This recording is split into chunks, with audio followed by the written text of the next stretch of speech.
وبشكرك، لكن انا زي السمك الميه بتاعتي هي مصر. كذب. وانا لما هروح كذب، دي كذب. اسكت بدل طب سجلها. لا كده البتاع دي في وشك. والله يا جماعه، والله يا جماعه كده والله العظيم يا استاذ والله يا جماعه كده لا في حد هيتفق معاك تعلق. بص يا استاذ وائل، ولا حد هيتفق معاك تعلق. استنى بس، اقسم لك بجلال الله عز وجل. هيقولوا ازاي ناس استنى بس اسمع بس كلام. انت ماشي كويس انا جيت لك احتراما ليك. طيب خليه لما يقول كذب، ما انت بتقول كذب، ما انت بتتهمه بالكذب. سيره زوجتي او ابنائي لا هو ما جابش. لا اللي يقول لك انا طلبت زوجتي دلوقتي ليه؟ اللي يقول لك زوجتي الزوجه والبيت، اللي يقول لك زوجتي وابنائي ليه بقى؟ سيب طلبوا. انا طلب اسكت انت تسمع انت لو سمحت انت لا هو اسمع لما اتكلم على مراتي وولادي هو اسمع. نطلع فاصل يا جماعه، هو اسمع. نطلع فاصل يا جماعه، نطلع فاصل يا جماعه، نطلع فاصل يا جماعه. لا انت بتقول يا سلام عليك ولد، قلت لها ده ولد كويس خد راحتك وموهوب، ودي حاجه اشاده على فكره. ولد كويس نقول يا ولد يا ولد في التعليق، خلي بال حضرتك بس. وحرام انه يسقط. قالت لي رايك ايه؟ قلت لها اعملي لجنه ثانيه يا مدام نجوى وانا بقول لك هينجح. عملت لجنه ثانيه ونجح احمد الطيب بقى معلق في الاذاعه. ثم انا بقول لك بالاسماء والله كذب. طب ما نسمع يا كابتن. بص يا استاذ وائل، على كل حته. بص يا استاذ وائل، هسيبك نفس المده بتاعته. بص يا استاذ وائل، نفس المده كامله. لا هو ساعتين ونص بيحكي. اتفضل. كلمت بعد كده الاستاذ حسام الدين فرحات، كان ماسك قناه النيل. قلت له كانت لسه طالعه قناه النيل، قلت له في ولد موهوب كويس اسمه احمد الطيب، بص عليه يا استاذ حسام. وربنا كذب. طب خلاص يا كابتن احمد ما تسجل. المهم اهو بص اي ورقه اهي يا عم، ولا ورقه ولا قلم بقى. استاذ وائل انا جاي ارد على نقط معينه عشان امشي، فسيبني الله يخليك. انا عندي طياره الصبح، انا مسافر اقدم محاضرات في الاعلام في الاردن الصبح ان شاء الله. وبالفعل ربنا يسترها عليك وعلى اللي زيك ومن اللي زيك يا اخي. خليني ماسك نفسي. يلا يا كابتن احمد، كابتن احمد انت واحترمت الراجل. احنا اتفقنا. خليني يا جماعه والله انا يا استاذ وائل والله انا لما بقعد اتفرج عليكم بلاقي الضيف بيعملوا كده بقفل التلفزيون. خلينا بقى اقول الكلمتين اللي عندي الله يخليك. انت مؤثر وهو مؤثر. لا هنا كده يا جماعه اسمعني للاخر الله يخليك. هقول كلمتين اقوم اروح. استاذ حسام فرحات فعلا قال لي ده ولد كويس وموهوب وانضم لقناه النيل. ثم كلمني الصديق العزيز علي سعيد الكعبي وكان رئيسا لقناه ابو ظبي الرياضيه. قال لي يا كابتن احمد انا عايز 2 معلقين شباب. قلت له احمد الطيب وعلي محمد علي. عليا الطلاق كذب. طيب يا كابتن احمد خلاص. تصدق وتأمن بالله يا استاذ وائل والله ما بقول كلمه كذب. المهم انا عارف انا بقول ايه. كويس. رحت اذا كنت انت مطلع 10 مرات دي حاجه ثانيه بقى.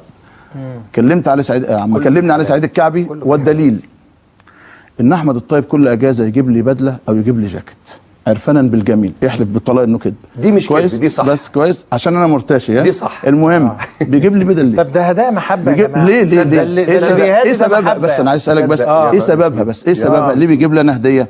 لانه بيعترف دايما، يقول لي انا بعترف بعرفانك وجميلك عليا، انت اللي سفرتنا ابو ظبي. كلمني بعد كده بالثلاثه ما حصل. والله انت متجوز 10 مرات عليا الطلاق بالثلاثه ما حصل. بص لان بيقول كده على فكره انا اعرف ان هو ممكن يعني يقول حاجات عظيمه كتير. خلي بالك انت معلق بتتسلل للبيوت يا استاذ الفاضل. كذب كتير ورا بعض غريبه جديده دي. استاذ وائل الناس ما عهدت فيا الا الصدق، وعمري ما بكذب ومش هكذب عشان كويس. كمل لك بس. بعد 6 شهور كلمني علي سعيد الكعبي، يا رب يعرف يجيبوه على التليفون. قال لي منك لله منك لله منك لله، ده بيحارب فيا بكل الطرق عشان يمشيني. وبالفعل علي سعيد الكعبي ساب قناه ابو ظبي بعد ما كان سعيد جدا بيه في البدايه. ثم انتقل من الامارات الى قطر بطريقه او باخرى. ادي قصه تعارفي مع الكابتن احمد الطيب. احمد الطيب جه علق على الدوري في قناه 10 ايام ما كانت واخده الدوري العام. بقول لك معلومات. مباراه الاسماعيلي والاتحاد السكندري. احنا عندنا الفاظ في الكوره ما عمرنا ما سمعنا كلمه انقلاب. فالاسماعيلي كسب الاتحاد 5-0 في اسكندريه، قعد ياكد على كلمه انقلاب. طبعا كلمه كده انا عرفت مين اللي كان بيكتب الحاجات دي ومين اللي بيصدرها للي بيكتبوها. اقسم بالله بتتقال في كل مباراه بيعلقها كانه الدوري القطري ده الدوري الاسباني، الدوري الفرنسي، الدوري الانجليزي، الدوري الالماني، اعلى دوري يعني بيعمل دعايه لقطر دائما. قطر لازم تكون موجوده. طيب ده كلام موضوعي يرد عليه. ماشي كلامي كله هتلاقيه موضوعي. ولا كلمه ايه انقلاب؟ ما عايز يقول لك ده انقلاب في المعايير والمقاييس. عمرنا ما قلنا كلمه 5-0. عمرنا ما قلنا كلمه انقلاب في الكوره. المهم فانت عايز تقول يعني انه قناه 10 قالت ما يجيش، انه بيغمز على انه الوضع في مصر انقلاب. قناه 10 قالت ما يجيش تاني. مشي بسبب ده طبعا من بعدها ما دخلش القناه، ما علقش في القناه. الناس بس ما بتنسى، واخد بال حضرتك؟ يا جماعه ايه ده في جه على قناه النيل على فكره ازاي ما اعرفش كويس. اقسم لك بالله لما اشتغل انا قاعد احتراما لقيمتك ولقيمه الكلام ده. ما ده كلام موضوع يا كابتن احمد. اقسم بالله ما هيترد ده مش عليه. كذب، ده فجر. عايز تقوم طب تمشي هنرد عليه. ولكن لا تصدق انت مش محترم. اللي هيقوم يمشي ده يا كابتن ده احمد. حاجه يا يعني. كابتن احمد على فكره استاذ وائل، يا كابتن استاذ وائل لو سمحت، استاذ وائل لو سمحت بعد اذنك، اقسم بالله ده ما محترم. والله انت كده. طب كده انت راجل. هل ينفع ان كلاكما كمل لك بس استنى بس يا استاذ وائل، خلينا اكمل لك. طب انت قلت لي انا مش هوصيه لضيفي. سقط القناع يا استاذ. ما يقول لك فجر ويقول لك كذب 10 مرات، ما يهمش، ما تقول له ده. طب ما انت قلت كده، خلينا بس اكمل لك. انت قلت كده يا كابتن. انا ما قلتش كده ولا طب كده ما 10 يهم مرات. يا جماعه كلاكما بيتسلل للبيوت. اكمل بس خلينا اكمل بس. حلو كده. ادي علاقتي بالاستاذ احمد الطيب. استاذ احمد الطيب جالنا قناه النيل بيعلق اهلا وسهلا.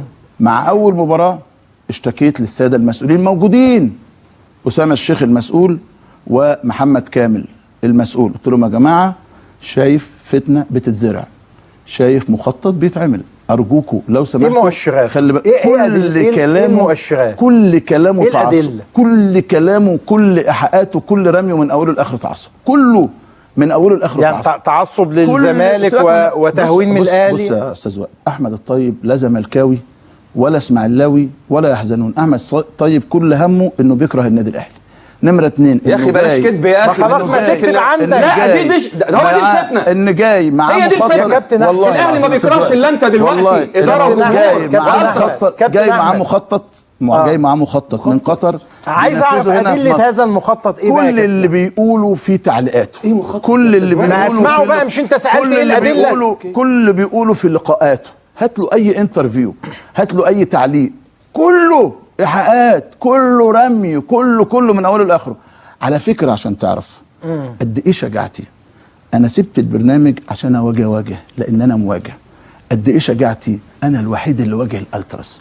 قد ايه شجاعتي، انا الوحيد اللي فجرت قضيه الجزائر. قد ايه شجاعتي، انا الوحيد اللي اتكلمت على الفساد في المحله.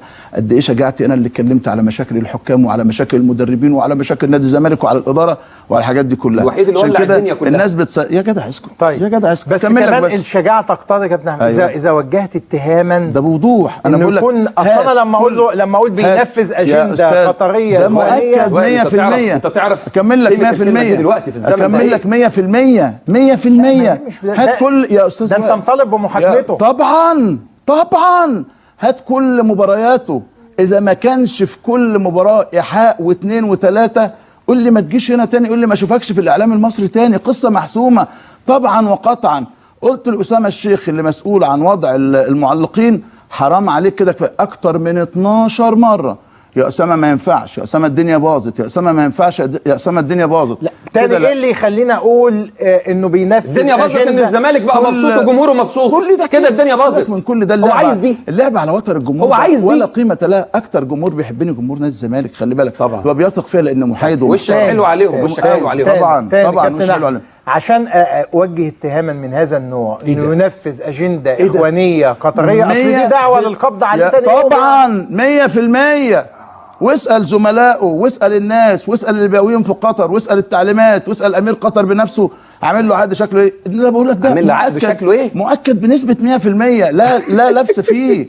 لا ما فيهوش لبس اللي انا بقوله لك. ايه المخطط وايه هدفه؟ فتنه يعني اللي انت بتقول عليه يا استاذ وائل، زرع الفتنه، زرع التعصب، توليع الدنيا بين الاهلي والزمالك، ومفيش ما يمنع بين الاهلي والاسماعيلي، ومفيش ما يمنع بين الاهلي واي نادي تاني. قصه محسومه، قصته محسومه. يا ملك التوازنات. جاي بينفذ ده جاي ما عندوش مشكله غير ده، خلي بالك.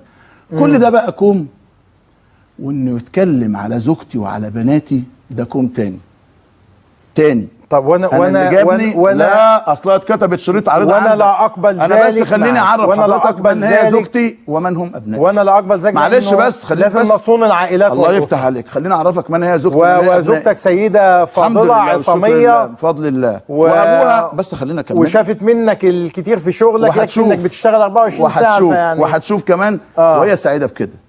زوجتي خريجه جامعيه، ابوها واحد من كبار رجال الاعمال وكبار تجار الرخام في مصر، عنده بدل من المصنع 3 مصانع، من عيله ميسوره الحال، عيله لها املاك من فضل الله سبحانه وتعالى. واحد.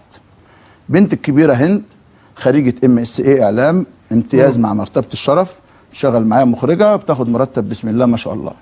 بنتي الثانيه سلمى خريجه MSA اعلام مع مرتبه الشرف، متجوزه واحد من كبار رجال الاعمال، بسم الله ما شاء الله، بيتها وفيلتها وحياتها وعربيتها، بسم الله ما شاء الله، تصرف على قطر واللي في قطر.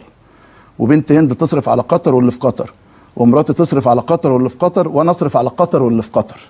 يعني انت لم تطلب منه لم اطلب انه بنتك تشتغل في بص قطر؟ يا استاذ وائل، بص يا استاذ وائل، انا اولادي عمرهم ما يخرجوا بره مصر، لا بنين ولا بنات. زوجتي عمرها ما تخرج بره مصر، زوجتي عمرها ما اشتغلت. نمره 2، انا واحد من الناس وبكل فخر مواقفي معروفه، وطلعت بمظاهرات ضد الاخوان، العريان باطل والاخوان باطل ومرسي باطل والشاطر باطل امام الاتحاديه مرتين. انا احمد شوبير بيقود مظاهره فيها 5000 واحد، فيها لعيبه كوره من الاهلي ومن الزمالك وغيرهم من اللاعبين، ده في عز ما مرسي كان رئيسا لجمهوريه مصر العربيه. الفيديوهات عند حضرتك لو عايز تشوفها او عايز تطلعها، او الاخراج او الاعداد عند حضرتك لحق يجهزها. انا لما رحت قطر مع بعثه منتخب مصر لما كانت بتلعب مباراه وديه في قطر، اكبر واحد عرض عليه مبلغ من الجزيره اللي كانت هتتحول بعد اسبوعين 3 الى بين سبورت من احد المصريين العاملين هناك المسؤول عن التعاقدات. قلت له استاذ علي بحترمك